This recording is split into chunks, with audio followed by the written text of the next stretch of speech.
அமைச்சர் அஸ்வினி வைஷ்ணவ் பேசுகிறார். அவர் பேசும்பொழுது என்ன சொல்கிறார் அப்படின்னா, இப்போ இவர் என்ன சொல்லியிருக்கணும், கேஸ்ட் எனுமரேஷன் அறிவிப்பதற்கு மாறாக நான் முதல்ல இந்த 50% மார்க்கை உடைக்கிறேன், எல்லாருக்கும் அவங்கவுங்க சதவீதத்தின் அடிப்படையில் பேக்வர்ட் கிளாஸுக்கு அவங்க சதவீதத்தின் அடிப்படையில் எஸ்சி எஸ்டிக்கு அவங்களுடைய சதவீதத்தின் அடிப்படையில் இடஒதுக்கீட்டை கொடுக்க போறேன்னு அறிவிச்சிருந்தாரு, நான் கொண்டாடி இருக்கலாம். அதை பற்றி பேசாமல் கேஸ்ட் எனுமரேஷன் மட்டும் பண்ண போறேன் அப்படின்றதன் மூலமாக அந்த கேஸ்ட் எனுமரேஷனை வச்சுக்கிட்டு உங்க நோக்கம் என்னன்றதான் கேள்வி. இந்த வயரில் இருக்கிற கட்டுரையும் சரி, நிறைய அரசியல் விமர்சகர்களும் ஒரு முக்கியமான பாயிண்ட் வைக்கிறாங்க. என்னன்னா,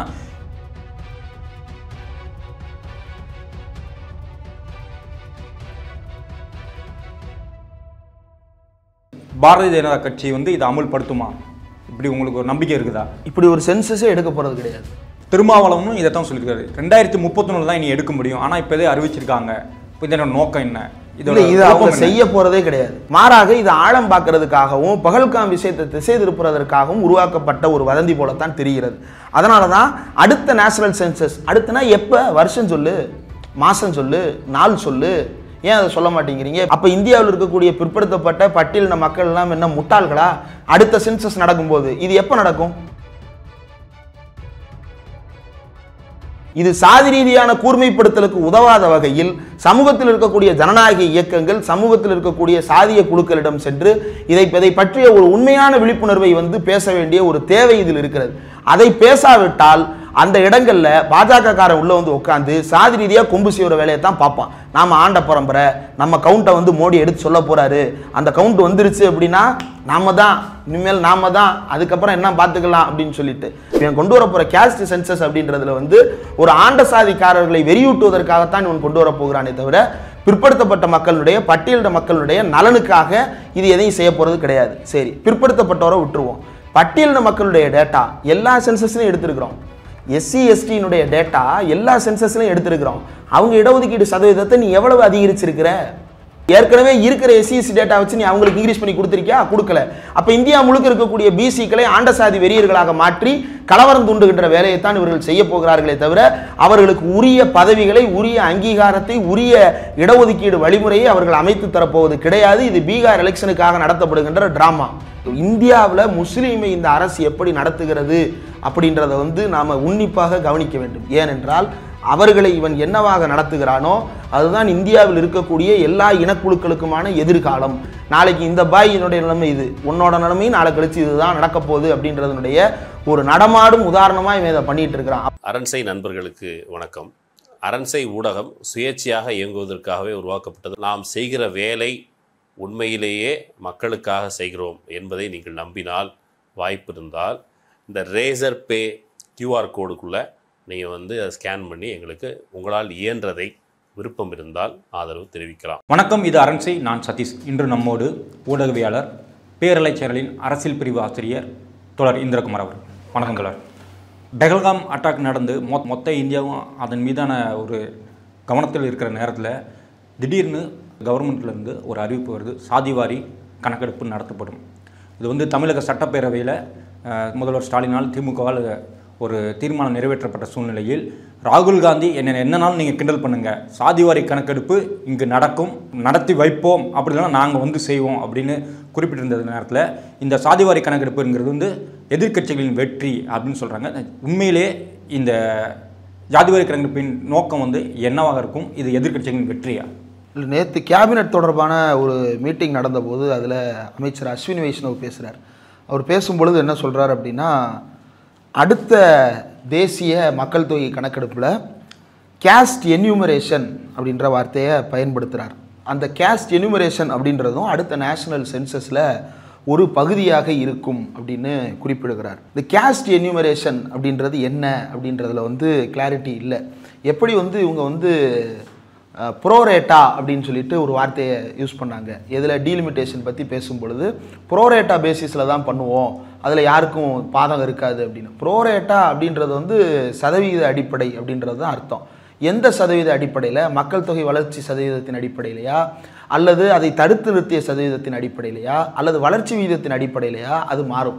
அப்போ ப்ரோரேட்டா அப்படின்றதனுடைய அர்த்தம் என்ன அப்படின்றது தான் அந்த டீலிமிட்டேஷன் பிரச்சனை இன்னும் தீவிரப்படுத்தியதற்கான முக்கியமான காரணம். அதில் தெளிவு இல்லை அப்படின்றத தமிழ்நாடு சுட்டிக்காட்டியது. அதே போல் இந்த முறை இவர்கள் அறிவித்திருக்கக்கூடிய இந்த சாதிவாரி கணக்கெடுப்பு எடுக்கப்படும் அப்படின்றது இருக்கிறாங்க இல்லையா, இந்த கேஸ்ட் எனுமரேஷன் அப்படின்றது வந்து ஒரு காலம் போட்டு நீங்கள் என்ன சாதி அப்படின்றத ஒரு லிஸ்ட்டாக கேட்குறது தான். மற்றபடி வழக்கம் போல் ஒரு நேஷனல் சென்சஸ் அப்படின்றது. ஆனால் 2011 நடந்தது என்ன அப்படின்றத நம்ம சேர்த்து யோசிச்சு பார்க்கணும்.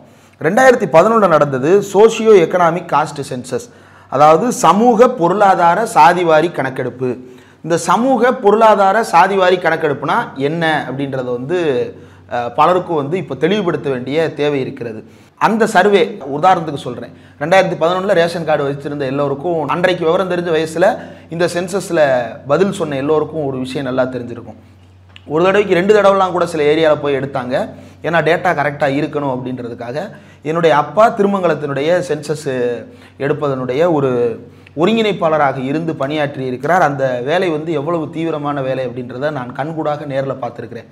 ஒவ்வொரு வீட்லேயும் வந்து உங்கள் வீட்டில் ஃப்ரிட்ஜ் இருக்குதா, வாஷிங் மிஷின் இருக்குதா, ஏசி இருக்குதா, உங்கள் வீடு சொந்த வீடா, வாடகை வீடா, லீஸுக்கு இருக்கிறீங்களா, என்ன உங்களுடைய சூழல் என்ன, இந்த கேள்விகள் ஒரு செட்டு. அடுத்த செட்டு என்ன இருக்கும் அப்படின்னா, அவங்க என்ன சமூக பின்னணியை கொண்டவங்க, அவங்க என்ன படிச்சிருக்கிறாங்க, என்ன வேலையில் இருக்கிறாங்க, இது எல்லாத்தையும் சேர்த்து எடுக்கப்பட்டது தான் சமூக பொருளாதார சாதிவாரி கணக்கெடுப்பு. வெறுமன சாதியினுடைய பட்டியல் தயாரிக்கின்ற கணக்கெடுப்பாக அது எடுக்கப்படவில்லை.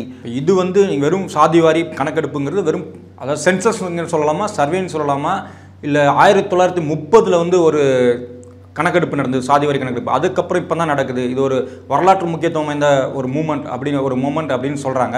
இது ரெண்டுக்கும் என்ன வித்தியாசம்? 2011, 1930, இப்போ இது மூணுமே அப்போ வேற வேறையா? இந்த வயரில் இருக்கிற கட்டுரையும் சரி, நிறைய அரசியல் விமர்சகர்களும் ஒரு முக்கியமான பாயிண்ட் வைக்கிறாங்க. என்னென்னா, இந்துத்துவ அரசியலை வந்து பிஜேபி முன்னெடுத்துனப்போ அதை நிறைய எதிர்க்கட்சிகள் அதை கையில் எடுத்து அது வந்து ஃப்ளாப்பாக தான் ஆச்சு. அவர்களுக்கே அது பாதிப்பாக முடிஞ்சது. உதாரணத்துக்கு காங்கிரஸை கூட சொல்லலாம். அதே போல் இப்பொழுது எதிர்க்கட்சிகள் செய்த காங்கிரஸ் செய்த இல்லை திமுக போன்ற தாவ கட்சிகள், லாலு பிரசாத் போன்றவர்கள் செய்த இந்த ஜாதிவாரி கணக்கெடுப்பு, அதன் அடிப்படையில் ரிசர்வேஷன்ங்கிற ஆயுதத்தை பிஜேபி எடுப்பதன் மூலம் எதிர்க்கட்சிகளை நீர்த்து போக செய்வதும், இதன் மூலம் இவங்க பலம் பெறுவார்களா, இல்லை எதிர்க்கட்சிகள் இதுக்கு முன்னாடி இந்துத்துவ இதை எடுத்து அடி வாங்கின மாதிரி பிஜேபி இதில் அடி வாங்குமா? இல்லை, எதிர்க்கட்சிகளுடைய கோரிக்கை ரொம்ப நியாயமானது. அவங்க கேட்டது வந்து இடஒதுக்கீட்டுல போதாமை இருக்கிறது. எந்த அளவில் போதாமை இருக்கிறது அப்படின்னா, 49% ஒரு சீலிங் லிமிட் வச்சிருக்கிறோம். அதை வச்சுக்கிட்டு 51% வந்து ஓப்பனில் வச்சுட்டு மீதி 49% இந்தியாவினுடைய பெரும்பான்மை சமூகத்தை சுருக்கி வைத்திருக்கிறோம். இடஒதுக்கீட்டினுடைய அடிப்படையை நம்ம முதல்ல புரிஞ்சுக்கணும். இடஒதுக்கீடு என்பது சாதியை ஒழிப்பதற்கான வழி அல்ல, மாறாக அதிகாரத்தில் சமத்துவத்தை ஏற்படுத்துவதற்கான வழி. உதாரணத்திற்கு இந்தியாவில் வந்து கலெக்டர்கள் இருக்கிறாங்க அப்படின்னு எடுத்துக்கிட்டோம் அப்படின்னா, ஒரு காலத்தில் இந்தியாவில் வந்து இந்தியன் சிவில் சர்வீஸ், அப்போ யூபிஎஸ்சி ஐஏஎஸ்க்கு முன்னாடி ஐசிஎஸ் அப்படின்னு சொல்லிட்டு பிரிட்டிஷ் காலத்தில் தேர்வு நடைபெற்றது. அப்போ நம்ம எவ்வளவோ கலெக்டர்கள் இப்போ பார்க்குறோம். அன்றைக்கு இருந்த கலெக்டர்கள் வந்து எத்தனை பேர் வந்து SC/ST வந்தாங்க, எத்தனை பேர் வந்து OBC வந்தாங்க. அன்றைக்கு கலெக்டராக இருந்தவர்கள் எல்லாம் யாரு? பார்ப்பனரும் பனியாவும் தான் இருந்தாங்க. அப்போது அவர்களால் இங்கே இருக்கக்கூடிய பிற்படுத்தப்பட்ட மக்களினுடைய, பட்டியல் சமூக மக்களினுடைய யதார்த்த வாழ்வியலை பிரதிபலிக்க முடியாது, புரிந்து கொள்ள முடியாது அப்படின்றத நம்ம பார்க்கிறோம். அப்போ அந்த மாதிரியான விஷயங்கள்ல தான் அதிகாரத்தில் பகிர்வு வேண்டும். எதற்காக? இந்த நாட்டில் அனைவருக்கும் பங்கு இருக்கிறது. அனைவருக்குமான பங்கை உத்தரவாதப்படுத்துவதற்கு அதிகாரத்தில் பகிர்வு தேவை. அந்த அதிகாரத்தில் பகிர்வு எப்படி நடக்க வேண்டும்? நாடு சாதியாக பிளவுபட்டிருக்கிறது என்றால், அந்த சாதிகள் மேலையும் கீழையுமாக அடுக்கப்பட்டிருக்கின்றன என்றால், அவர்கள் சமமானவர்களாக மாற்றுவதற்கான ஒரு வழி சமமான அதிகாரத்தில் எல்லா சாதிகளையும் அமர வைப்பது அப்படின்றது ஒரு பிரதானமான நோக்கம். நீங்க சொல்றது சரிதான். நான் கேட்கறது என்னன்னா, இப்போ வந்து பாரதிய ஜனதா கட்சி வந்து இதற்கு எதிரானது, காங்கிரஸ் கட்சி இல்ல திராவிட கட்சி, அதான் நான் சொல்ல வரேன். இப்ப இதுல வந்து இந்த அதிகார சமத்துவத்தை அடைவதற்கான வழியை தான் நாம இதன் மூலமாக முயற்சி செய்து கொண்டிருக்கிறோம். பாஜக இங்கே என்ன சொல்லுது அப்படின்னா, நீ போய் ஒரு கலெக்டர் பதவிக்கும் ஒரு இதுக்கும் போட்டி போடாத, நீ ஆண்ட பரம்பரை, நான் என் கட்சியில் உனக்கு தேசிய செயலாளர் போஸ்ட் தரேன், நீ எதுக்கு கண்ட இடத்துல போய் படிக்கிறேன் வெட்டுறேன்ற பேரில் நீ போய் உங்கள் குலத்தொழில் செய். ஒரு காலத்தில் நீ குலத்தொழில் செஞ்சுக்கிட்டு ராஜாவாக இருந்த, ஆனால் இன்னைக்கு நீ வந்து குலத்தொழிலையும் விட்டுட்ட, ராஜா அந்தஸ்தையும் விட்டுட்ட. மாறாக நீ என்ன செய்யணும்? மறுபடியும் போ, விஸ்வகர்மாவா வேலை பாரு, நான் உனக்கு காசு தரேன், நம்முடைய பெருமையை விட்டு விடாதே அப்படின்னு சொல்லிட்டு ஒரு பக்கம் பெருமையை ஊக்குவித்து கொண்டு குலத்தொழில் செய்கின்ற வேலையை செய்கிறது. அப்போ ரிசர்வேஷனுடைய நோக்கத்தை பாஜக புரிந்து கொண்ட கட்சியாக இருந்தால் முதல்ல அவங்க என்ன செய்யணும், ரிசர்வேஷனுக்கு வைத்திருக்கக்கூடிய 49% அப்படின்ற அந்த சீலிங் லிமிட்டை பிரீச் பண்ணணும். அதை முதல்ல உடைச்சி எறியணும். அதற்கு பிறகு ஏன் உடைச்சி எறியணும் அப்படின்னா, இந்தியாவில் பிற்படுத்த ஒன்றும் இல்லை, காக்கா கலைஞர் வந்து ஒரு நபர் இருக்கிறாரு, அவர் தலைமையில் கமிஷன் போடுறாங்க, பிற்படுத்தப்பட்ட ஒரு ஆணையம் அமைக்கப்பட்டது. அந்த ஆணையத்தினுடைய ரிப்போர்ட் என்ன, 70% பேர் இந்த நிலையில் இருக்கிறார்கள். அப்போ காக்கா கலைஞர்கள் 70% இந்த நிலையில் இருக்கிறார்கள் அப்படின்ற அந்த கணக்கை சொன்னார் இல்லையா.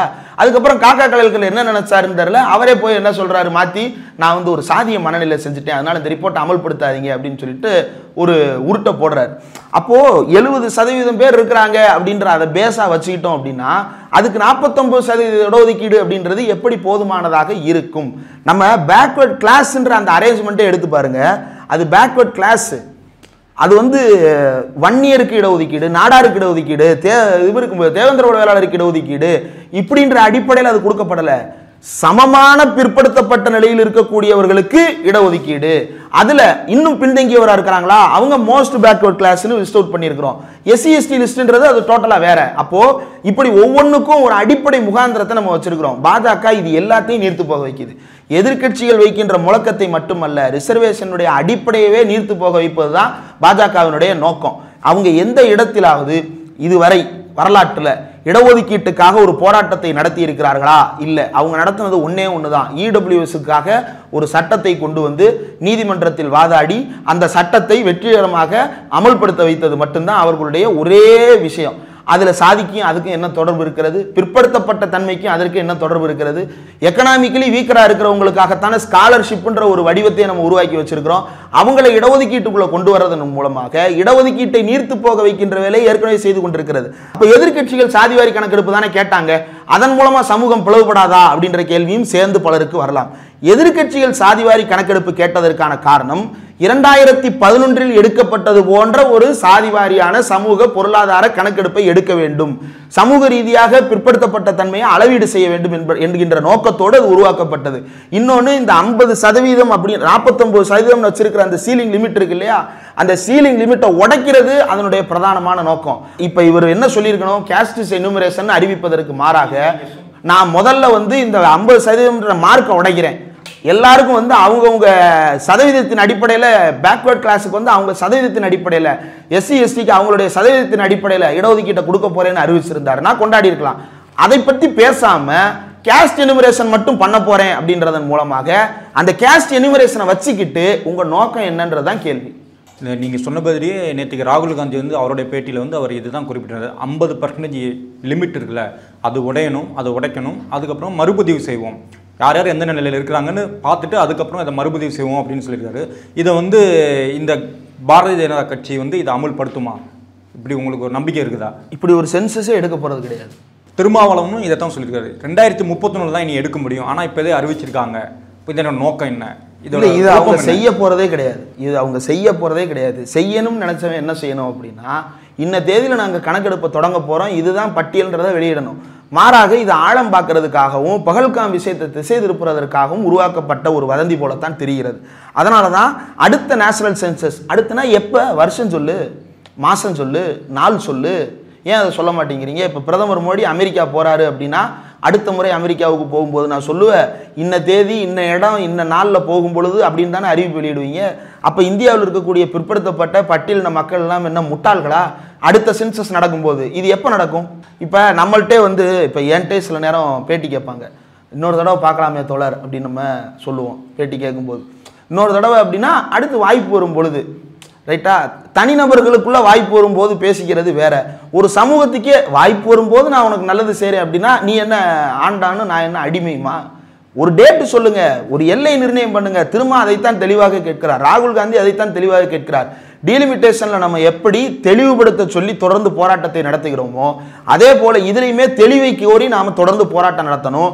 இது சாதி ரீதியான கூர்மைப்படுத்தலுக்கு உதவாத வகையில் சமூகத்தில் இருக்கக்கூடிய ஜனநாயக இயக்கங்கள், சமூகத்தில் இருக்கக்கூடிய சாதிய குழுக்களிடம் சென்று இதை பற்றிய ஒரு உண்மையான விழிப்புணர்வை வந்து பேச வேண்டிய ஒரு தேவை இதில் இருக்கிறது. அதை பேசாவிட்டால் அந்த இடங்கள்ல பாஜக காரன் உள்ள வந்து உட்காந்து சாதி ரீதியா கொம்பு செய்யற வேலையை தான் பார்ப்பான். நாம ஆண்ட பரம்பரை, நம்ம கவுண்டை வந்து மோடி எடுத்து சொல்ல போறாரு, அந்த கவுண்ட் வந்துருச்சு அப்படின்னா நாம தான், இனிமேல் நாம தான், அதுக்கப்புறம் என்ன பார்த்துக்கலாம் அப்படின்னு சொல்லிட்டு அதை வந்து பண்ண வேண்டிய இதைத்தான் பார்த்துட்டு இருக்கிறோம். அப்போது அது வந்து என்ன நோக்கத்திற்கு நாம் செய்ய போகிறோம், அந்த கவுண்டினுடைய நோக்கம் என்ன அப்படின்றது தான் ரொம்ப முக்கியம். இந்தியா முழுக்க பிஎஸ்எஃப் வீரர்கள் வந்து சிஆர்பிஎஃப் வீரர்கள், மொத்தமாக சிஏபிஎஃப் வீரர்கள் இத்தனை பேர் இருக்கிறாங்கன்னு ஒரு கணக்கு சொல்கிறாங்க. அத்தனை பேர் எங்கே இருக்கிறாங்கன்ற கணக்கு வேணும் இல்லையா? எல்லையில் எத்தனை பேர் இருக்கிறாங்க, பகல்காமில் எத்தனை பேர் இருந்தாங்க, 2000 பகல்காமில் தாக்குதல் நடத்துது, ஏன் அங்கே சிஏபிஎஃப் வீரர்களை வந்து எம்ப்ளாய் பண்ணலை, அவ்வளோ பேர் போயிட்டு வர்ற இடம் தானே. நாம் பொதுவாக வந்து மகாபலிபுரத்தில் டூரிஸ்ட் ஸ்பாட்டு போனாலே அங்கேயே அத்தனை போலீஸ்காரங்க நிற்கிறாங்க, பகல்காம் மாதிரியான இடங்களில் சிஏபிஎஃப் வீரர்களை போட்டிருக்கணுமே, அவங்க மாட்டேன்னு சொல்ல போகிறாங்களா? அங்கே இருக்கக்கூடிய ஒரு கமாண்டண்ட்டை வந்து அங்கே நியமனம் பண்ணி அங்கே பாதுகாப்பு பணியில் ஈடுபடுத்துறதுக்கு இந்த ஒன்றிய அரசுக்கு என்ன சிக்கல் அப்படின்ற கேள்வியை தான் நம்ம கேட்குறோம். அதே போல் இந்த கவுண்ட் வந்து ரொம்ப ரொம்ப முக்கியமான ஒரு கவுண்ட்டு. இந்த கவுண்டினுடைய நோக்கம் என்ன அப்படின்றது தான் நமக்கு தேவையானது. இந்தியா முழுக்க இத்தனை வந்தே பாரத் ரயில் விட்டுட்டோம், கவுண்ட் இல்லை பிரச்சனை. அத்தனை வந்தே பாரத் ரயில் விட்டியே அதில் எத்தனை பேர் எளியவர்கள் பயணம் பண்ணுவதற்கு உகந்ததாக இருந்தது? அதனுடைய டிக்கெட் ரேட்டை பாருங்கள். மினிமம் டிக்கெட் ரேட் வந்து 1000 ரூபாய்க்கு மேலே இருக்குது, 900 ரூபாய்க்கு மேலே தான் எல்லா டிக்கெட்டும் இருக்கிறது. அப்போது ஒரு காலத்தில் வந்து இப்போ மதுரையிலேருந்து சென்னைக்கு போகணும் அப்படின்னா வந்து பல பேசஞ்சர்ஸ் வந்து ஓடிக்கிட்டு இருக்கோம். பேசஞ்சர் ட்ரெயினில் டிக்கெட் எவ்வளவு? 120 ரூபாய்க்கெலாம் நான் அந்த அதில் பயணிச்சிருக்கிறேன். இங்கே அந்தியோதயான்னு ஒன்று ஓடிச்சு, அதில் கூட 200 ரூபாய்க்கு பயணம் பண்ணியிருக்கிறோம். இப்போது அன்ரிசர்வ்டு கம்பார்ட்மெண்ட்டே இல்லை, ஒரு கம்பார்ட்மெண்ட்டாக மாற்றுறாங்க. 4 கம்பார்ட்மெண்ட் இருந்த இடம் 2ஆக மாறிச்சு, 2 ஒன்றா மாற போகுது. அப்போ அதற்கு பிறகு ரிசர்வேஷன் பண்ணவன் மட்டும்தான் உள்ளே போக முடியும். அந்த ரிசர்வேஷன் பண்ணவனுக்கும் எல்லாருக்குமான சீட்டு கிடைக்குமா? காசு இருந்துச்சு அப்படின்னா நீ ஏசி கம்பார்ட்மெண்ட்டில் சீட்டு வாங்கிக்க, காசு இல்லைன்னா நீ என்னமோ பண்ணு, எனக்கு என்ன அப்படின்னு தானே கைவிரிக்குது. அப்போது இந்த ஒன்றிய அரசினுடைய நோக்கம் என்பது மக்களை உள்ளடக்கிய ஒரு திட்டத்தை கொண்டு வருவதில்லை. நான் ஏன் இதை சொல்கிறேன் அப்படின்னா, ரயில்வேவை ஏன் குறிப்பிட்டு சொல்கிறேன் அப்படின்னா, மக்கள் நேரடியாக புழங்கக்கூடிய ஒன்றிய அரசாங்கத்தினுடைய திட்டம் அது எத்தனை பேரை மக்களை, பிற்படுத்தப்பட்ட பட்டியலின மக்களை உள்ள கொண்டு வந்திருக்கணும்ல, அதிகமான மக்களை உள்ள கொண்டு வந்திருக்கணும்ல. ஏன் கொண்டு வரல? இவங்க தானே சொல்றாங்க பொல்யூஷனை குறைக்க பாடுபடுறேன்னு. பொல்யூஷனை குறைக்கணும்னா பொது போக்குவரத்தை ஊக்குவிக்கணும். பொது போக்குவரத்தை ஊக்குவிக்கணும் அப்படின்னா அதிக தூரம் பயணிக்கக்கூடிய இடங்கள்ல வந்து அதிகமான ரயில்களை கொண்டு வரணும்.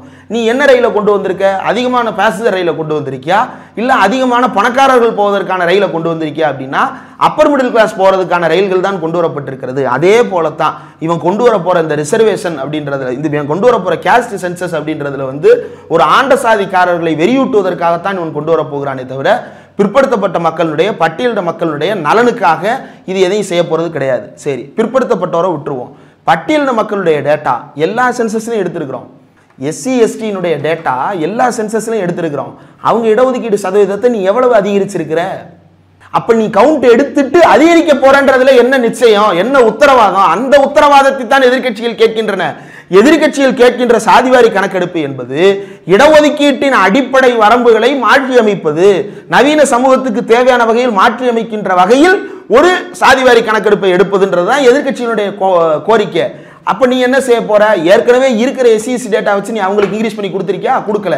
அப்ப இந்தியா முழுக்க இருக்கக்கூடிய பிசிக்களை ஆண்ட சாதி வெறியர்களாக மாற்றி கலவரம் தூண்டுகின்ற வேலையைத்தான் இவர்கள் செய்ய போகிறார்களே தவிர அவர்களுக்கு உரிய பதவிகளை, உரிய அங்கீகாரத்தை, உரிய இடஒதுக்கீடு வழிமுறையை அவர்கள் அமைத்து தரப்போவது கிடையாது. இது பீகார் எலெக்ஷனுக்காக நடத்தப்படுகின்ற டிராமா. பாரதிய ஜனதா கட்சியோட ஆதரவாளர்கள் ஒரு விஷயத்தை தொடர்ந்து பரப்பிட்டுருக்காங்க. ரொம்ப சிரிக்காதீங்கடா, நீங்கள் ஜெயிச்சிட்டதான் நினைக்காதீங்க. இதன் மூலம் இஸ்லாமியர்கள் என்ன, அவங்க எத்தனை பேர், 3 நாடுகளிலிருந்து நிறைய பேர் இன்ஃபில்ட்ரேட் ஆகிருக்கிறாங்க, அவங்கள கண்டுபிடிக்கிறது தான் இந்த கணக்கெடுப்பு உதவ போகுது. அதை வச்சு நாங்கள் இஸ்லாமியர்களை அடையாளம் கண்டு வெளியேற்றுவோம் அப்படின்னு அவங்க பரப்பிட்டு இருக்கிறாங்க. இது சாத்தியமாகுமா, இல்லை இது உண்மையா? எப்படி சென்சஸ் அப்படின்றதுல எப்படியும் வந்து ஒரு காலம் வந்து அவங்களுடைய ரிலீஜியன் என்ன அப்படின்றதையும் சேர்த்து தான் பதிவு செய்ய போகுது. அதை இவர்கள் இந்த நோக்கத்திற்கு பயன்படுத்துவார்களான்னு நிச்சயம் பயன்படுத்த தான் போகிறாங்க. இப்போ இது வந்து என்ன அப்படின்னா, இதை வைத்து இதுதான் இப்படி மல்டி டைமென்ஷன்ஸில் வந்து இதை நம்ம உரையாடணும். ஒரு பக்கம் நம்ம இதை விமர்சனம் பண்ணி பேசுவோம், இன்னொரு பக்கம் இந்து மத வெறியர்கள் வந்து இந்து மதத்திலேயே வெறி பிடித்திருக்கக்கூடியவர்கள் வந்து என்ன செய்வாங்க அப்படின்னா இஸ்லாமியர்களுக்கு எதிரானதாக இது மாறப்போகிறது அப்படின்னு சொல்லிட்டு ஒரு பீதியை கிளப்புவது. இப்போ எல்லா இதுலேயே பீதியை கிளப்புறான் அப்படின்னா இவன் தான் போன வாரம் என்ன சொன்னாங்க, வக்ஃபு மசோதா கொண்டு வரும்போது பிற்படுத்தப்பட்ட நிலையில் எவ்வளவு முஸ்லீம்கள் இருக்கிறார்கள் தெரியுமா, அவர்களுக்கு நாம் என்னென்னவெல்லாம் செய்ய வேண்டும் தெரியுமான்னு சொல்லிட்டு முதல்ல கண்ணீர் வடித்தான். இன்றைக்கி இவன் என்ன சொல்கிறான், இனிமேல் அவ்வளோதான் பாரு, கவுண்ட் வரட்டும், பூரா பேத்தையும் துரத்த போகிறோம் அப்படின்றான். இவ்வளவுதான். இந்தியாவில் முஸ்லீமை இந்த அரசு எப்படி நடத்துகிறது அப்படின்றத வந்து நாம் உன்னிப்பாக கவனிக்க வேண்டும். ஏனென்றால் அவர்களை இவன் என்னவாக நடத்துகிறானோ அதுதான் இந்தியாவில் இருக்கக்கூடிய எல்லா இனக்குழுக்களுக்குமான எதிர்காலம். இன்றைக்கு இஸ்லாமியன் பாதிக்கப்படுகிறான் அப்படின்றதுல வந்து பாவம் எவனோ ஒரு பாய் போறான் நமக்கு என்ன அப்படின்னு சொல்லிட்டு வேடிக்கை பார்த்து கொண்டிருக்கக்கூடிய இந்துக்கள் நாளைக்கு இந்த பாயினுடைய நிலைமை இது, உன்னோட நிலைமையும் நாளை கழிச்சு இதுதான் நடக்க போகுது அப்படின்றதனுடைய ஒரு நடமாடும் உதாரணமாக இவன் இதை பண்ணிட்டு இருக்கிறான். அப்போ இன்னைக்கு அவங்களையும் நீ கைவிட்டுட்டு நாளைக்கு நீயும் அதுக்கு பலியாக போற அப்படின்னா அது நம்ம கையில் இல்லை. இது சமூகமாக நாம் மாற வேண்டிய ஒரு நிலை. இப்போ இன்றைக்கும் இஸ்லாமியர்களுக்கு எதிரான வெறுப்பு பிரச்சாரம் அப்படின்றது பகல்காம்லையா இருக்கட்டும், அந்த ஒருத்தர் ஜிப்லைனில் வீடியோ போட்டு போறாரு, எனக்கு தெரிஞ்சு இப்படி ஒரு தீவிரவாத தாக்குதல் நடக்குது, அங்கே ஒருத்தர் சிரிச்சுக்கிட்டே வீடியோ எடுத்துட்டு போறாருன்னா முதல்ல அவரை தான் பிடிச்சி வச்சிருப்பாங்க. அவர் சிரிச்சுக்கிட்டே பேட்டி வேற கொடுக்குறாரு. அடுத்து அவர் பாவம் ஏதோ தப்பிச்சு வந்துட்டோம் அப்படின்ற நினைப்புல கூட அவர் சிரிச்சுட்டு இருந்திருக்கலாம், அது வேற விஷயம். அந்த வீடியோவில் பார்க்கும்போது யாருமே நின்றுக்கிட்டு பேர் கேட்கல, யாருமே வந்து அவுத்து பார்க்குற மாதிரி தெரியல, தீவிரவாதி எங்கே இருக்கான்னே தெரில, குண்டு சத்தம் அவ்வளவு கேட்குது, தீவிரவாதி யாரையும் பார்க்க முடியல, குழந்தைங்க விளையாடுறத பார்க்க முடியுது, பெண்கள் ஆண்கள் நடந்து போகிறத பார்க்க முடியுது, எங்கேயும் யாரும் அவுத்து பார்க்குறத பார்க்க முடியல. அப்போ யாரோ ஒருத்தன் ஏதோ ஒன்று பண்ணிட்டான்றதை வச்சு நாடு முழுக்க இஸ்லாமியர்களுக்கு எதிரான வதந்தியையும் காஷ்மீரிகளுக்கு எதிரான வதந்தியையும் கட்டமைப்பது போல இதையும் பயன்படுத்தி இந்துக்களை வந்து திசை திருப்பும் வேலையை பார்க்கிறார்கள். இதை இன்னும் கூர்மையாக நாம் பேச வேண்டும். மாறாக இவர்கள் பேசுகின்ற இந்து முஸ்லீம் நரேட்டிவ்ல இதுலையும் பலியானோம் அப்படின்னா முஸ்லீமுக்கும் ஒன்றும் கிடைக்காது, நமக்கும் ஒன்றும் கிடைக்காது, மாறாக ரெண்டு பேரும் கழுத்து அறுபட்டு சாகத்தான் போகிறோம். ஒன்றிய அரசு வந்து இதை முற்றிலும் எதிர்க்கக்கூடியது. ஏன்னா நீங்கள் சொன்னது இந்த சாதிவாரி கணக்கு பின்னாடி என்னென்னா ரிசர்வேஷன் அப்படின்னு வருது, இடஒதுக்கீடுன்னு ஒன்று வருது. இந்த இடஒதுக்கீட்டுக்கு முற்றிலும் எதிரானது வந்து பிஜேபி கட்சி, பாரதிய ஜனதா கட்சி வந்து முற்றிலும் எதிரானது. 2 நாட்களுக்கு முன்பு மோகன் பகவத் வந்து மோடியை சந்திக்கிறார். அந்த நேரத்துக்கு அடுத்த நாளாக இந்த அறிவிப்பு வெளிவருகிறது. பீகார் எலெக்ஷனும் வருகிறது. இதெல்லாம் சேர்த்து இந்த அரசியல் நோக்கம் என்ன, இதற்கு பின்னாடி எதுவும் அரசியல் இருக்கிறதா? Schedule cost, schedule tribes, OBC இந்த 3 பேருக்கு ஒன்றிய அரசாங்கம் அறிவிக்கக்கூடிய எந்த நலத்திட்டங்கள்னாலும் எடுத்துக்கங்க, அது வந்து ஒன்றிய அரசு திட்டமாகவே கூட எடுத்துக்கங்க, எந்த திட்டம்னாலும். இப்போது உதாரணத்திற்கு சிலிண்டர் கொடுக்குறேன் அப்படின்னு உஜ்வாலாவா ஏதோ ஒரு திட்டத்தின் பேரில் சிலிண்டருக்கு மானியம் கொடுக்குறேன், இலவச சிலிண்டர் கொடுக்குறேன் அப்படின்ற சில அறிவிப்புகளை ஒன்றிய அரசு செய்கிறது. இது ஒன்று. ரெண்டாவது, பிஎம் ஜன் ஆரோக்கிய யோஜனா, ஆயுஷ்மான் பாரத் அப்படின்னு ஒரு திட்டம் இருக்கிறது, இது ஒன்று. அடுத்ததாக பிஎம் ஆவாஸ் யோஜனா அப்படின்னு சொல்லிட்டு ஒன்று இருக்கிறது. இந்த திட்டங்கள் எல்லாத்தினுடைய பாலிசி டாக்குமெண்ட் எடுத்து பாருங்க. அந்த பாலிசி டாக்குமெண்ட்டில் ஐடென்டிஃபிகேஷன் ஆஃப் பெனிஃபிஷியரிஸ்னு ஒரு காலம் இருக்கும். ஐடென்டிஃபிகேஷன் ஆஃப் பெனிஃபிஷியரினா என்ன அப்படின்னா, பயனாளர்கள் யார் என்பதை எப்படி கண்டடைய போகிறோம் அப்படின்றது குறித்து, முதல் நிலையில் எப்படி அவர்களை கண்டடைவது அப்படின்றது குறித்து கேள்வி வரும் பொழுது அங்கே என்ன குறிப்பிட்டிருப்பாங்க அப்படின்னா, based on the socio economic caste census of 2011.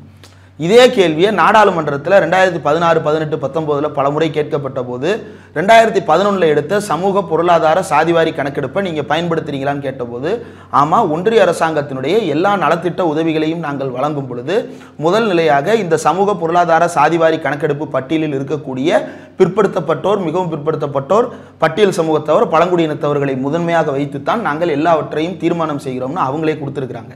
இப்போ இன்னைக்கு எடுக்க போகிறது இப்படியான நோக்கங்களை நிறைவேற்றுவதற்காக எடுக்க போகிறார்களா, அல்லது அந்த சாதியினுடைய கவுண்ட்டை சொல்லி சமூகத்தை பிளவுபட போகிறார்களா அப்படின்றது தான் நமக்கு இருக்கக்கூடியது. இப்போது இந்த கவுண்ட் எடுக்கிறது அப்படின்றதுல வந்து 2 விஷயம் இருக்குது. ரெண்டு பக்கமும் கூறான கத்தி இது. நாம் கேட்பது இந்த சமூகங்களினுடைய எண்ணிக்கைக்கு ஏற்றார் போல அவர்களுடைய பிற்படுத்தப்பட்ட தன்மையை கருத்தில் கொண்டு எண்ணிக்கைக்கு ஏற்றாறு போல கொடுக்கறது அப்படின்னா இந்தியாவில் எந்த காலத்திலும் இடஒதுக்கீடுன்னு கொடுத்து முடிக்கவே முடியாது. நீங்கள் வச்சிருக்கிற 100% எத்தனை சாதிகளை உள்ளுக்குள்ளே அக்காமடேட் பண்ணுவீங்க? ஒரு சாதிக்கு ஒரு போஸ்டிங் கூட முழுசாக போட முடியாத அளவுக்கு இந்தியாவில் அவ்வளவு சாதிகள் இருக்கிறது. அப்படி போட முடியாது. அப்போ பிற்படுத்தப்பட்ட தன்மையின் அடிப்படையிலான இடஒதுக்கீட்டு முறையை பின்பற்றுவது அப்படின்றது தான் நம்முடைய கோரிக்கை. அதை நிறைவேற்றுவதற்கு இந்த ஒன்றிய அரசாங்கத்திடம் ஏதாவது திட்டம் இருக்கிறதா அப்படின்னா இல்லை. அந்த இடத்துல தான் நாம் என்ன விமர்சனத்தை வைக்கிறோம் அப்படின்னா, எதிர்க்கட்சிகள் வைக்கின்ற கோரிக்கைக்கு கிடைத்த வெற்றியா? ஆமாம், எதிர்க்கட்சிகளின் கோரிக்கைக்கு கிடைத்த ஒரு முதல்நிலை வெற்றி. சாதிவாரி கணக்கெடுப்பு தேவை அப்படின்றத ஒன்றிய அரசு முன்வந்திருப்பது. ஆனால் இந்த முன்வருவதற்கு முன்னால் அவர்கள் பேசியது என்னென்ன இப்போவும் கூட நீங்கள் சமூக வலைதளங்களில் பார்க்கலாம். கடந்த 2024 ஏப்ரல் மாதம் பாஜக கர்நாடகாவினுடைய முகநூல் ட்விட்டர் பேஜில் நீங்கள் போய் பாருங்கள். அதில் வந்து அவங்க போட்டிருக்கிறாங்க, சாதி வாரிய கணக்கெடுப்பு கோரிக்கையை வைப்பவர்கள் அத்தனை பேரும் இந்தியாவை துண்டாட நினைப்பவர்கள். பிரதமர் மோடி நாடாளுமன்றத்திலேயே பேசினார். இவங்க தேர்தல் பிரச்சாரத்தின் போது நாடு முழுக்க பாஜக இதை கொண்டு போய் பேசிக்கொண்டே இருந்தது. இப்போ அவங்களே என்ன சொல்கிறாங்க, ஆமாம் சாதிவாரி கணக்கெடுப்பு தேவைதான். எந்த அளவுக்கு வர்றாங்க அப்படின்னா, காங்கிரஸோட நாங்கள் நல்லா எடுக்க போகிறோம் அப்படின்ற மாதிரி வர்றாங்க. இதற்கு காரணம் என்ன அப்படின்னா, அடுத்து பீகார் தேர்தல் வரப்போகிறது. அதனால் இதை சொல்கிறாங்க. ஏன் பீகார் தேர்தலோட இதை பொருத்தி பார்க்க வேண்டியது இருக்குது அப்படின்னா, இந்த சென்சஸ் அறிவிப்பு அப்படின்னா நீங்கள் இந்த பாஜக அரசாங்கத்தினுடைய அறிவிப்பு எல்லாத்தையும் பாருங்கள். டீலிமிட்டேஷன் அப்படின்னு சொல்லிட்டு பொதுவாக ஒரு அறிவிப்பு கொடுக்குறது. அந்த டீலிமிட்டேஷன் எப்போ பண்ண போகிறாங்க, யாரை வச்சு பண்ண போகிறாங்க, அந்த கமிஷன் எப்போ போட போகிறாங்க, எதுவுமே தெரியாது. ஆனால் அதை கிளப்பி விடுறது. அதே போல் டீலிமிட்டேஷனுக்கு முன்பாக இவர்கள் அறிவித்த பெண்களுக்கான இடஒதுக்கீடு அப்படின்றது, பெண்களுக்கு இடஒதுக்கீடு கொடுப்பது அப்படின்னு சொல்லிட்டு டாக்குமெண்ட்லாம் ரெடி பண்ணிட்டாங்க. எப்போ கொடுக்க போகிறாங்களா, அடுத்த சென்சஸ் எடுத்ததற்கு பிறகு, டீலிமிட்டேஷன் முடிந்ததற்கு பிறகு பெண்களுக்கான இடஒதுக்கீட்டை பற்றி அவங்க யோசிக்க போகிறாங்களாம். அதை ஏன் இப்போயே சொல்கிறீங்க? முதல்ல இப்போ டீலிமிட்டேஷன் அறிவிங்க, அடுத்து இதை அறிவிங்க, சென்சஸ் அறிவிங்க, அதற்கு பிறகு அதை பற்றி பேசுவோம். ஏற்கனவே 2011 சென்சஸ் நம்மகிட்ட இருக்குது. அந்த 2011 டேட்டாவின் அடிப்படையில் இந்தியாவில் இருக்கக்கூடிய பெண்களினுடைய அளவு எவ்வளவு அப்படின்றத கணக்கில் கொண்டு அவர்களுக்கு எவ்வளவு இடஒதுக்கீடு கொடுத்தால் சமூக மாற்றத்தை உருவாக்க முடியும்ன்றதை யோசித்து 33% தானே நம்ம ரொம்ப வருஷமாக கேட்டுட்டு இருக்கிறோம். அந்த 33 உறுதிப்படுத்துங்க முதல்ல. அதுக்கு ஏற்கனவே டேட்டா இருக்குல்ல, அந்த இருக்கிற டேட்டாவின் அடிப்படையிலான 33% நிறைவேற்றாம நான் புதுசாக கணக்கு எடுத்து புதுசாக நாடாளுமன்றத்தை பிரித்து வகுத்து அதுக்கு பிறகு நான் கொடுக்க போகிறேன். எதுக்கு இந்த ஏமாத்து வேலை? அதே போல தான் இந்த சென்சஸும் எப்போ அறிவிக்க போகிறாங்க தெரியாது, யாரை வச்சு எடுக்க போகிறாங்க தெரியாது, என்னென்ன கேள்விகள் கேட்க போகிறாங்க தெரியாது. ஆனால் பொதுவாக அறிவிப்பு அடுத்த நேஷனல் சென்சஸில் கேஸ்ட் என்யூமரேஷனையும் நாங்கள் சேர்த்து பண்ண போகிறோம்னு. இது எதுக்காகன்னா, ஏற்கனவே பீகாரில் நடைபெற்ற நாடாளுமன்ற தேர்தலில் நிதிஷ்குமார் வகைராக்கள் ஒரு கணிசமான அளவுக்கு இடங்களில் வெற்றி பெற்றிருந்தார். அதாவது நிதிஷ்குமாரை கூட்டணியில் வைத்துக்கொண்டு பாஜக அங்கே அதற்கு காரணம் என்ன அப்படின்னா, உத்தரப்பிரதேசத்தில் பின்னடைவு அடைந்த அளவுக்கு பீகாரில் பின்னடைவு அடையலை பாஜக கூட்டணி. ஏன் அப்படின்னா, அங்கே நிதிஷ்குமார் தலைமையிலான அரசு சாதிவாரி சர்வே அப்படின்ற பேரில் ஒன்றை எடுத்து இடஒதுக்கீடு நாங்கள் அதிகரித்து தருகிறோம்னு சொல்லிட்டு உச்சநீதிமன்றம் கேட்ட கேள்வி என்னன்னா, இதுக்கு டேட்டா எங்கே இருக்குது, இவங்கெல்லாம் பிற்படுத்தப்பட்டோர்ன்றதுக்கு உங்கள்கிட்ட என்ன டேட்டா இருக்குன்றது தான் உச்சநீதிமன்றம் கேட்டது. அப்போ சர்வே எடுத்துடலாம், ஆனால் இவர்களுடைய பிற்படுத்தப்பட்ட தன்மையை அளவீடு செய்வது அப்படின்றது அவ்வளவு சாதாரணமாக நடைபெறக்கூடியதல்ல. அதை சர்வேல முடிக்க முடியாது, அதுக்கு ஒரு பெரிய சென்சஸ் தேவை. அப்போது அதன் அடிப்படையில் தான் அந்த இடஒதுக்கீட்டை உச்சநீதிமன்றம் நிறுத்தி வைத்தது. 50% தாண்டது, 50% குறையா இருக்கிறது பிரச்சனை இல்லை. இவங்கெல்லாம் இன்னும் பிற்படுத்தப்பட்டவராக இருக்கிறார்களா இல்லையா என்பது குறித்து ஒரு விரிவான டேட்டாவை அவங்க கேட்குறாங்க.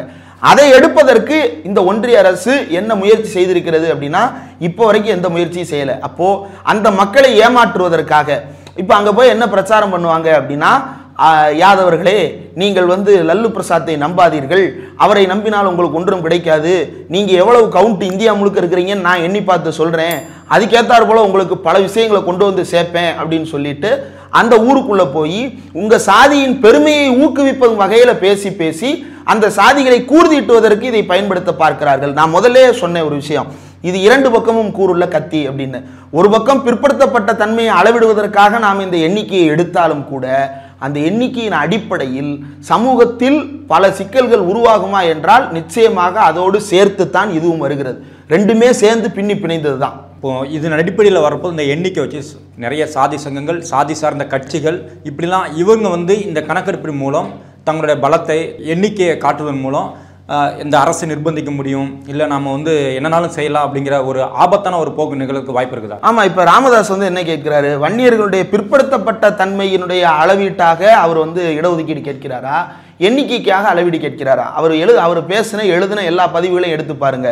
தமிழ்நாட்டில் நாங்கள் இத்தனை சதவீதம் இருக்கிறோம், நாங்கள் இத்தனை பேர் இருக்கிறோம், எங்களுக்கு எங்கே இடஒதுக்கீடு, இதை தானே கேட்குறாரு. நாங்கள் இவ்வளவு பிற்படுத்தப்பட்ட நிலையில் இருக்கிறோம், ஏதாவது டேட்டா இருக்கா? மாறாக அவர்கள் பல இடங்களில் அவர்களுக்கு உரிய இடஒதுக்கீடு சதவீதத்தோடு உள்ளே பணிகளில் இருக்கிறார்கள் அப்படின்றதுக்கு டேட்டாவை ஆர்டிஐ மூலமாக நாம் பெற்று வைத்திருக்கிறோம். அந்த டேட்டாவை கொடுக்கும்போது ராமதாஸ் என்ன சொல்கிறாரு, இன்ஸ்பெக்டர் சப் இன்ஸ்பெக்டர் கணக்கு சொல்கிறியே, எஸ்பிக்கு கணக்கு சொல்லுவியா அப்படின்னு. அதை நீங்கள் யூபிஎஸ்சியில் கேளுங்க டாக்டர். அது யூனியன் பப்ளிக் சர்வீஸ் கமிஷன் மூலமாக வரக்கூடியவங்க தான் அதில் இருக்கிறாங்க. இங்கேருந்து வரப்போகிறது கிடையாது. ஒரு கான்ஸ்டபிள் சேர்ந்து 30 வருஷம் சர்வீஸ் முடித்து எஸ்பி ஆகிறாரா, அல்லது யூபிஎஸ்சியிலேருந்து பாஸ் ஆகி வந்துட்டு டிஎஸ்பியா எஸ்பியா ப்ரொமோட் ஆகிறாங்களா? யூபிஎஸ்சி மூலமாக தானே வர்றாங்க. நீங்கள் பிஎஸ்எஃப்ல இருந்தீங்க, நீங்கள் காவல்தாரா எத்தனை வருஷம் இருந்தீங்க? 22 வருஷம். 22 வருஷம் ஆவில்தாரா இருந்தீங்க. நீங்கள் மேஜர் ஆகிறதுக்கு எத்தனை வருஷம் ஆகும்? மேஜர் ரேங்க்லாம் யோசிச்சு கூட பார்க்க முடியாது, யோசிச்சே பார்க்க முடியாது. அப்போ இதுதான் நிலவரம். அப்போது அந்த இடத்துக்கு யார் வருவா? டைரக்டாக சர்வீஸ் கமிஷன் எக்ஸாம் எழுதி வர்றவங்க தான் அங்கே வர போகிறாங்க. அது நீங்கள் டைரக்ட் ரெக்ரூட்மெண்ட்டில் போகும்போது நடக்குமா? நடக்காது. அப்போது இடஒதுக்கீட்டின் அடிப்படையில் மாநில அரசு எல்லா என்ட்ரி லெவல்ஸ்லையும் ஃபில் பண்ணிட்டு இருக்கு. ப்ரொமோஷனில் அதை பின்பற்று அதன் அடிப்படையில் தான் ப்ரொமோஷன் நடைபெற வேண்டும்ன்றது நம்முடைய கோரிக்கை. அதை கேள்வி எழுப்புறது வேற.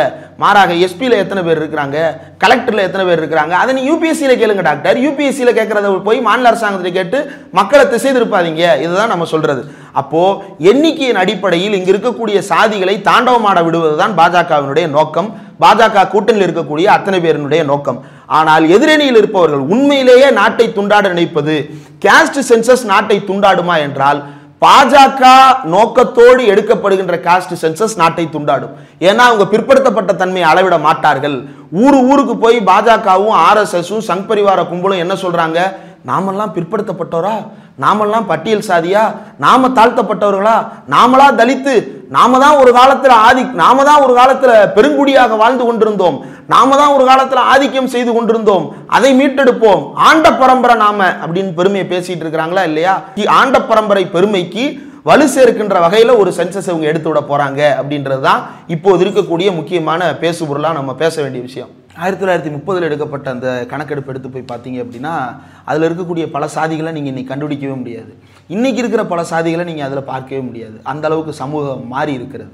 அதே போல் அப்போ எடுக்கப்பட்ட சென்சஸில் வந்து தனித்தனியாக பல சாதிகள் இருக்கும். அந்த லிஸ்ட்டை வந்து நீங்கள் வந்து அதை வச்சு இன்றைக்கி நீங்கள் ஒன்று செய்ய முடியுமா அப்படின்னா ரொம்ப கஷ்டம். அந்த அளவுக்கு தான் அந்த லிஸ்ட் இருக்குது. ஆனாலும் அதுதான் பழைய டேட்டா, அவைலபிளான டேட்டா. அது என்ன மாறி இருக்கு? இப்போ உதாரணத்திற்கு இப்போது இருக்கக்கூடிய வன்னியர் அப்படின்னு எடுத்துக்கிட்டோம் அப்படின்னா 7 சாதிகளை உள்ளடக்கிய ஒரு அரசியல் குறியீடாக வன்னிய குல சத்திரியர் அப்படின்றது தான் அந்த சாதியினுடைய டெக்ஸ்ட் புக் நேம்.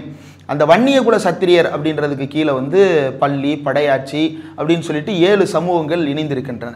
இன்றைக்கு நாடார் அப்படின்ற அந்த பெயரில் அறியப்படுகின்ற, ஹிந்து நாடார் அப்படின்ற பெயரில் அறியப்படுகின்ற அந்த சமூகத்தினுடைய உட்பிரிவுகள் அன்னைக்கு எடுத்து பார்த்தீங்க அப்படின்னா கிராமணி உள்ளிட்ட பல்வேறு உட்பிரிவுகள் அதில் இருக்கும். அதே போல் நீங்கள் வந்து தேவேந்திரகுல வேளாளர் அப்படின்னு இன்றைக்கி ஐடென்டிஃபை ஆகுறாங்க. பொதுவாக நாம் என்ன நினச்சிருப்போம், பல்லர் ஈக்குவல் டு தேவேந்திரகுல வேளாளர் அப்படி இல்லை. அதிலே மல்லர்ன்ற பட்டம் போடுறவங்க இருக்கிறாங்க. அதிலே வெவ்வேறு உட்பிரிவுகள் எல்லாம். இப்போ நம்ம என்ன நினைக்கிறோம், இதெல்லாம் இதனுடைய உட்பிரிவுகள் நம்ம நினைக்கிறோம். அன்னைக்கு இதனுடைய கருதுகோள் என்னவா இருந்துச்சுன்னா, நாங்கள் தான் சாதி, நாங்கள் ஒரு நோக்கத்திற்காக ஒரு பொதுவாக அடையாளப்பட்டு ஒன்றிணைகிறோம். இப்போது ஒரு சிலர் இப்போ என்ன பேசுகிறாங்க அப்படின்னா, கல்லர், மறவர், அகமுடையர் இவங்க எல்லாருமே வந்து தேவர்ன்ற சாதியாக அடையாளப்படுத்தலை. கல்லர்களுக்கு அது கல்லர்ன்றது சாதி, அந்த சாதிக்குன்னு பல்வேறு பட்டங்கள் இருக்கிறது. அதில் வந்து ஒரு சில இடங்களில் வந்து அகமுடையர் அவங்க வந்து பல்வேறு பட்டங்களை பயன்படுத்துகிறாங்க. மறவர் அவங்க பல பட்டங்களை பயன்படுத்துகிறாங்க. அந்த பட்டங்களில் ஒன்று தேவர் அப்படின்றது, அந்த பட்டங்களில் ஒன்று சேர்வை அப்படின்றது, இப்படி பல்வேறு வகையில் அந்த பட்டங்கள் மாறும். அப்போ இந்த பட்டங்களே சில இடங்களில் சாதிகளாகவும் மாறி இருக்கு. இது வந்து இந்த சாதியை நோக்கி நம்ம வந்து சாதியை வைத்து இந்த சாதிகளுடைய உருவாக்கம் எப்படி நடந்தது அப்படின்றது இன்றைக்கு நாம் பேச வேண்டிய பேசுபொருள் அல்ல. நாம் பேச வேண்டிய பேசுபொருள் என்ன அப்படின்னா, இன்றைக்கு இருக்கக்கூடிய இந்த சாதிகளினுடைய பிற்படுத்தப்பட்ட தன்மை எப்படி இருக்கிறது, ஏன் சாதிகளினுடைய பிற்படுத்தப்பட்ட தன்மை எப்படி இருக்குன்றதை ஆய்வு செய்ய வேண்டி இருக்கு அப்படின்னா, இந்த சமூகம் சாதியாகத்தான் நீங்கி கொண்டிருக்கிறது அப்படின்றத முதல்ல நாம் நம்புறோன்றது இல்லை, அதுதான் ரியாலிட்டியாக இருக்கிறது. அப்படிதான் இந்த சமூகம் இயங்கி கொண்டிருக்கிறது. அப்படி இருக்கின்ற ஒரு சூழ்நிலையில அது வந்து என்னவா இருக்கு, அது சாதியின் காரணமாக பிற்படுத்தப்பட்டிருக்கிறதா?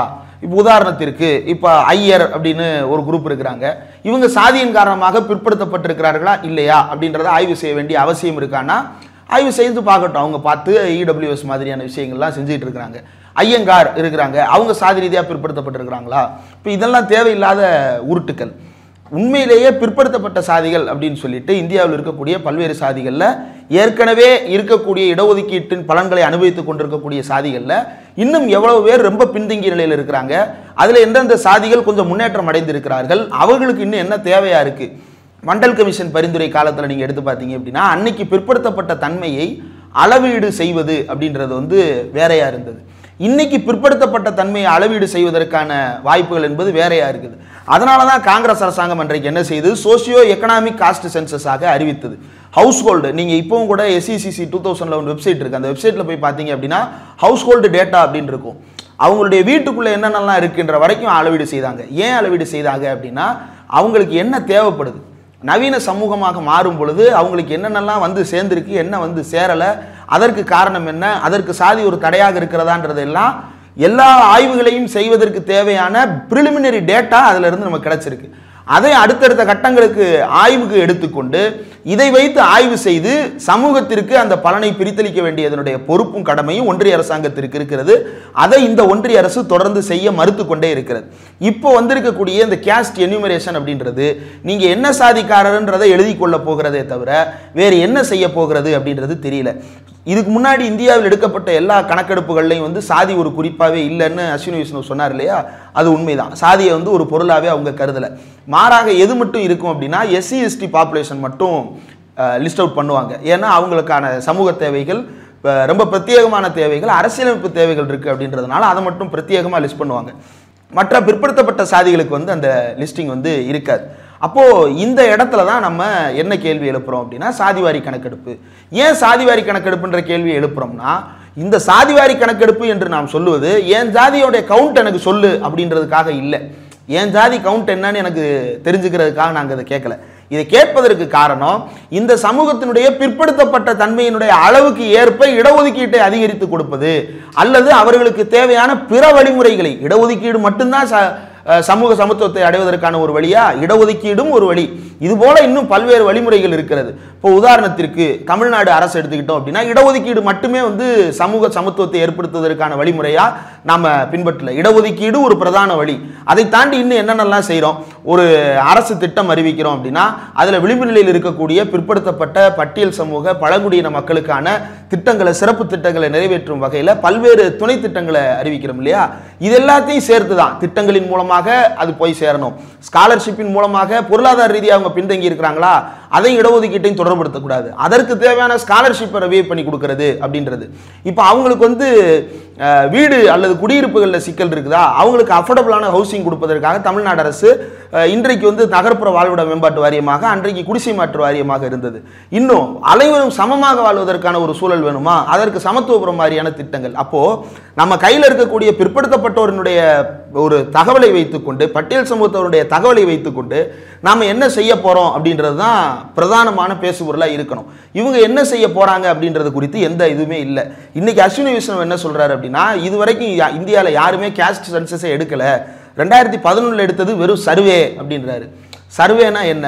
சர்வேன்றது வந்து ஒரு குறிப்பிட்ட மக்களை மட்டும் எடுத்துக்கொண்டு அதை இந்தியா முழுவதுக்கும் பொருத்தி கொள்ளுது.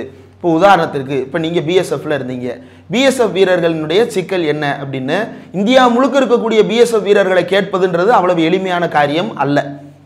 அப்போ என்ன பண்ணுவாங்க, ஒரு கேம்ப், இப்போ இந்தியா முழுக்க நீங்கள் 1000 இடத்துல கேம்ப் இருப்பீங்க, 1000 இடத்துலையும் வந்து பல லட்சக்கணக்கான வீரர்கள் இருப்பீங்க, அவ்வளோ பேர்ட்டையும் கேட்க முடியாது. அப்போ என்ன பண்ணுவாங்க, ஒரு கேம்பில் ஒரு 2 பேர், ஹாவில்தார் ஒருத்தர், இன்ஸ்பெக்டர் ஒருத்தர் அப்படின்னு சொல்லிட்டு ரேங்கிங் வைஸாக 2 பேர் 3 பேரை செலக்ட் பண்ணி மொத்தமாக இந்தியா முழுக்க ஒரு 2000 பேர்கிட்ட இருந்து டேட்டாவை கலெக்ட் பண்ணி இவங்களுக்கு என்னென்னலாம் தேவைகள் இருக்குது, இதுக்கு பேர் சர்வே.